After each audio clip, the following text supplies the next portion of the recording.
você aqui conosco no Peripécias de Mãe, porque mãe também erra, eu que o diga.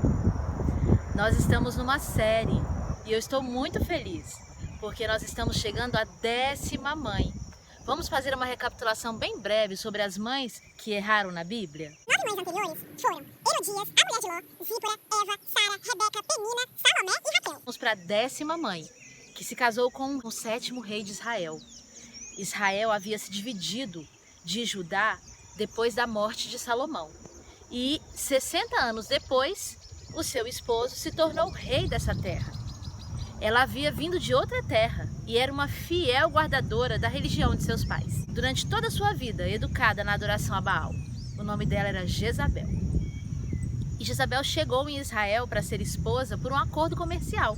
Acabe achou interessante casar-se com uma princesa sidônia, que traria vínculos e paz com vários povos adoradores de Baal. Seu pai, Et-Baal, entregou-a a seu marido, esperando que ela fizesse toda a diferença em seu reino. E ela realmente fez, para o mal. Jezabel, ela teve vários filhos com Acabe, embora ele não tivesse tido filhos só com ela. Nós vemos, por exemplo, quando Jezabel entra nessa história, em 1 Reis 16, versículo 31. Jezabel e Acabe casam. A partir desse momento, ela passa a ter uma autoridade sobre o povo de Israel que só mesmo Acabe para dar a ela. Todas as vezes que nós ouvimos falar em Jezabel, nós nos lembramos das maldades, das perversidades, atrocidades que ela cometeu.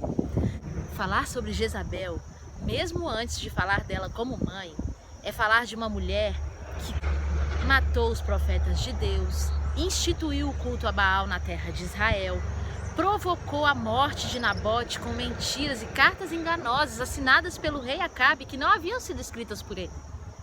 Jezabel tomou as rédeas da nação em suas mãos e Acabe deixou. Acabe era para ter sido um rei um pouco mais forte. Afinal de contas, era ele que havia sido criado nos caminhos do Senhor. Era ele que morava numa nação que deveria ser fiel ao Senhor. Jezabel não. Ela sempre foi contrária. E ele permitiu que essa mulher viesse e trouxesse com ela toda aquela influência. Jezabel chegou a sustentar 450 profetas de Baal em sua mesa. Isso sim que é fidelidade à sua religião. Acabe deveria ter aprendido com ela. Jezabel ela era muito fiel ao seu Deus, embora ele fosse um Deus falso, embora ela tivesse visto provas de que o Deus de Israel era o Deus verdadeiro. Jezabel não arredou o pé. Ela não voltou atrás. E uma das coisas que ela conseguiu fazer até mesmo com Judá, a nação vizinha, influenciando pela sua filha Atalia, que foi ali casada com o rei Jorão, foi destruir toda uma geração. Porque Jezabel, além de influenciar para o mal o seu próprio país, conseguiu que a sua semente espalhasse mais mal ainda num país vizinho. Em 2 Reis, capítulo 11, versículo de 1 a 3, e depois versículos 13 a 16, nós vemos o quão perversa a Atalia foi, destruindo toda uma geração dos seus próprios familiares, para que ela pudesse então reinar. E se não fosse Jeoseba ter salvo uma única criança, jamais Atalia teria libertado aquele povo. Atalia teria permanecido muito mais anos no trono, porque ela matou todos os outros. E depois de 7 anos no poder, Atalia então foi eliminada. E aí houve um período de paz e de volta aos caminhos de Deus, mesmo que um curto período, já que sabemos que a nação de Judá também se afastou de Deus gradativamente. Mas eu pergunto, toda essa semente do mal que Jezabel plantou em Israel, será que dá para nos ensinar alguma coisa? Ah, com certeza dá. Porque Acabe deveria ter se fixado nos seus princípios, mesmo tendo se casado contra a vontade de Deus com uma mulher pagã e idólatra. E nós, será possível que a gente coloque Jezabel, idolatria, pornografia, prostituição, o culto a Baal, que Jezabel tanto propagandeou, era um culto muito relacionado à fertilidade. Quantos filhos estão sendo destruídos em seus quartos pela pornografia?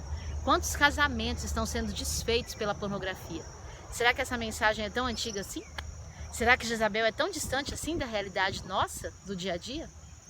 Há uma ilustração de um pastor conhecido, de que ele havia no passado visitado uma família cujo filho adolescente estava na sala quando o pastor foi recebido então por esse filho ao bater a porta.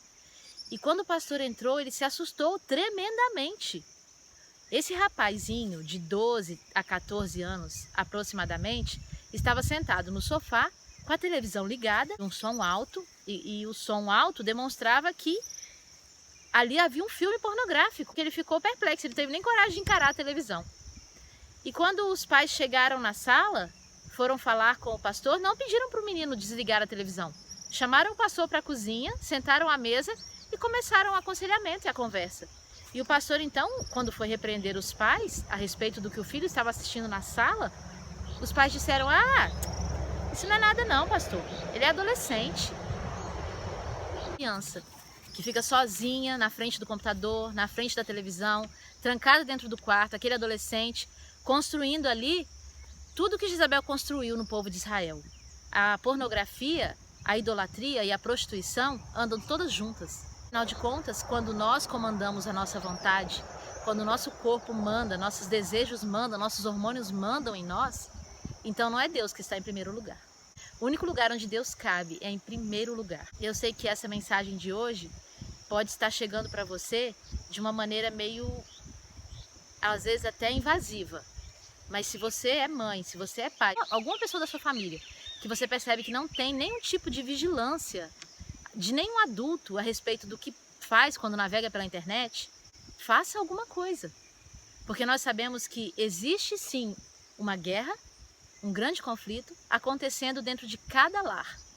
E se nós, que somos os cristãos, que estamos do lado de Jesus Cristo, não fizermos nada para proteger as nossas crianças e nossos adolescentes, quem fará? Ou estamos deixando que Jezabel se apodere como Acabe deixou? Que ela perpetue todas as maldades que ela pensar que são boas, que ela achar que são boas, pois a sua religião é má. Nós não devemos fazer isso. O silêncio dos bons é pior do que o barulho dos maus. Que nós possamos a cada momento pedir a Deus para que nós tenhamos tato ao falar, carinho, amor, e que nós aprendamos a substituir. Porque se nós aprendermos que essas crianças e adolescentes têm que ter o que fazer, nós precisamos colocar algo nesses horários que vão ficar vagos depois que eles pararem de assistir tudo que vier à sua frente.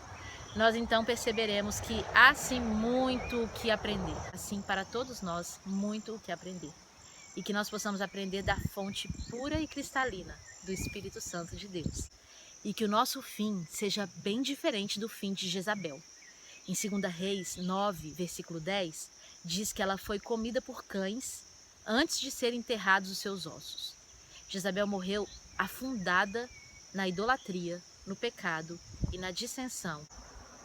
Que nós não façamos nada disso e não deixemos nada disso sob panos quentes na nossa família. Que nós possamos batalhar a batalha da fé.